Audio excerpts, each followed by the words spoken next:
Welcome back. Businesses rely on trust to build relationships with customers, but some people take advantage of that in a major way. I'm here with Robin Householder from the Better Business Bureau to talk more about staying safe from scams this year. Robin, good morning. Good morning. Always a pleasure to have you here.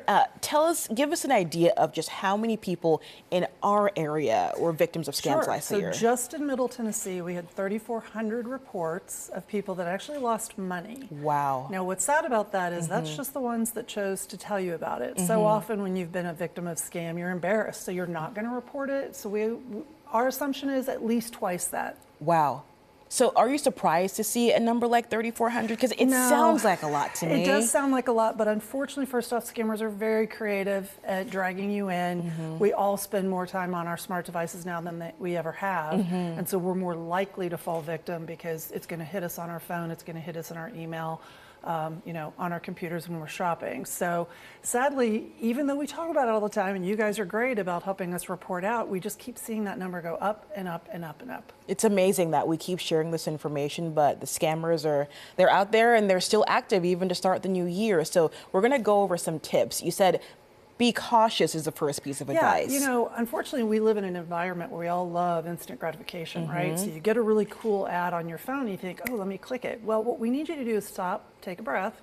First off, is it unsolicited? Is this from someone you know, or you're just getting a promo? Okay.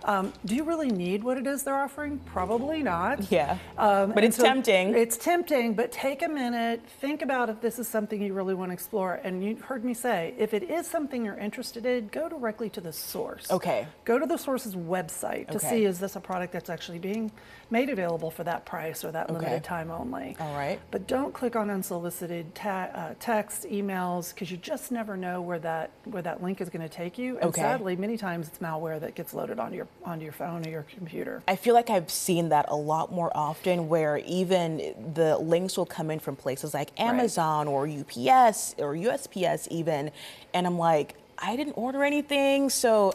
But you know what? Robin's in my head all the time. I'm glad to know that's where I'm living. But we all do shop online a lot. So what they're hoping for is that you don't remember. Yeah. And you're just, remember, if they cast it out of a few thousand people every day, just one is all it takes for them to have a really, really good day. Okay. Some other advice for people now. You said never send money to strangers. Right. So if you do see an ad or something that you're interested in, and they're especially pressuring you, they want you to wire the money, they want you to send a gift card for payment. Those are big red flags that this is a fraud situation. Don't use your debit card. We always encourage people when you're shopping online or through your phone, through links, to use a credit card, because the bank's going to help you recoup that if in fact the transaction goes the wrong direction. Okay, that's good to know. Yeah. And you said also to not panic, which is hard to not do, Robin. No, don't panic. Again, take a step back. Again, contact your bank right away if you think that the transaction isn't what it should be. Let us know. Report it to scamtracker.com. We're going to help you try to recoup whatever we can. We're also going to ensure that others are aware of it so that hopefully they don't fall victim. But in the old days, we all would ask our neighbors or our friends or our family about a particular transaction. Now's the time to do that too. If you get an offer that looks too good to be true, check with your neighbor. What does your dad say? What does your sister say? Their gut isn't going to have the same emotion that maybe you do, and they may help you save a few bucks. Another set of eyes, a second opinion. Second opinions. Okay, and I feel like the BBBs are a great neighbor. Always a neighbor always to all of us. Always check with us first. We like to say, before you do business with a stranger, check with a friend. BBB wants to be your friend, help you safeguard your money. All right, so y'all check are with us. a great friend. Thank you so much, Robin, for coming by. Great advice, folks. You can watch the segment again and hear Robin's tips at WKRN.com.